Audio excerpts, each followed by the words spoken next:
Hello friends, how are you all? I hope all of you are fine at your place. As you all know, first of all, welcome to my channel. And as you all know that I try to give you the solutions of questions which are asked in previous year CSIR NET and GATE Physics exam. So today we will be discussing a question which were asked in NET December in the year 2013. Let us read the question and try to understand it. The energy of an electron in a band as a function of its wave vector k is given by E of k is equal to E naught minus b times cos kxa plus cos kya plus cos kza, where E naught, b and a are constants. The effective mass of the electron near the bottom of the band is, and here four options are given. We have to solve it out and find out the correct one. Let us proceed towards the solution here. Starting from the basics, in the question cos x is given, so we need to understand and know certain basics here. First of all, the expansion of sin x is given by in the series form as x minus x की power 3 factorial 3 plus x की power 5 upon factorial 5 minus x की power 7 upon factorial 7 plus dash higher order terms. Similarly, we can write cos x in the series expansion form as cos x equal to 1 minus x square upon factorial 2 plus x की power 4 factorial 4 minus x power 6 factorial 6 plus higher order terms. Now here we need to understand one thing is, according to question what we have been given is cos ka. So cos ka, now cos x is modified to cos ka, and we can write the series form as 1 minus ka square upon factorial 2 plus ka to the power 4 upon factorial 4 minus ka to the power 6 upon factorial 6 and so on. Now one thing that we have to observe here is, it is given here that the effective mass we have to calculate near the bottom of the band. So near the bottom of the band, we have to first see the graph here. We should know this, that graph between energy and wave vector k. Energy as a function k with wave vector k is a parabola, and at lower values of k, it means near the bottom of the band it is 0, it is tending 0. So this observation we have made from the graph. Near the bottom of the band k tends to 0, very small values. So now let us use this information and how it changes and simplifies our solution here.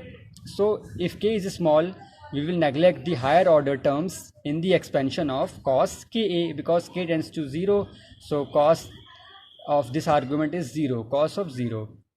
So cos kxa, now what we will do is we will neglect the higher order terms, and it gets the series form of cos is simplified to cos kxa is given by 1 minus 1 by 2 kx whole square. Cos kya is given as 1 minus 1 by 2 kya whole square. Similarly, cos kza is given as 1 minus 1 by 2 kza whole square. We have neglected the higher order terms because k here is tending to 0, ka is very small. Now we will substitute these values according in the question for the expression of E of k. So E of k in the question it is given as E naught minus b cos kxa, cos kya and cos kza. So we will substitute these values. Now let us see what we will obtain. E of k is E naught minus b cos kxa, which is 1 minus 1 by 2 kxa whole square, plus cos kya, which is 1 by 2 minus 1 minus 1 by 2 kya whole square, plus cos kza, which is 1 by 2 minus 1 minus 1 by 2 into kza whole square. We have substituted this. Now solve it out. We will obtain E naught minus b times 3 minus a square by 2. We have taken it out as common, and in the inside the bracket we will obtain kx square plus ky square plus kz square. Now this term will simplify to k square here. So E of k becomes E naught minus b times 3 minus a square by 2, and this simplifies to k square.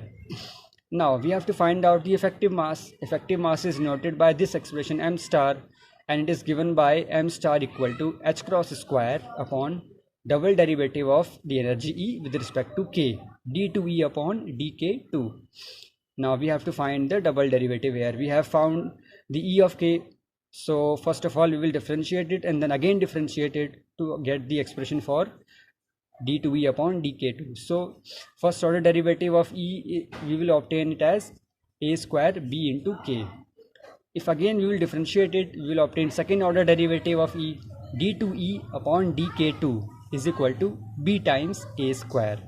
Now we will substitute this double derivative here to get the value of effective mass m star. So m star is equal to h cross square will remain the same, and in denominator we will substitute the value of this double derivative, which is ba square. So m star is equal to h cross square upon ba square.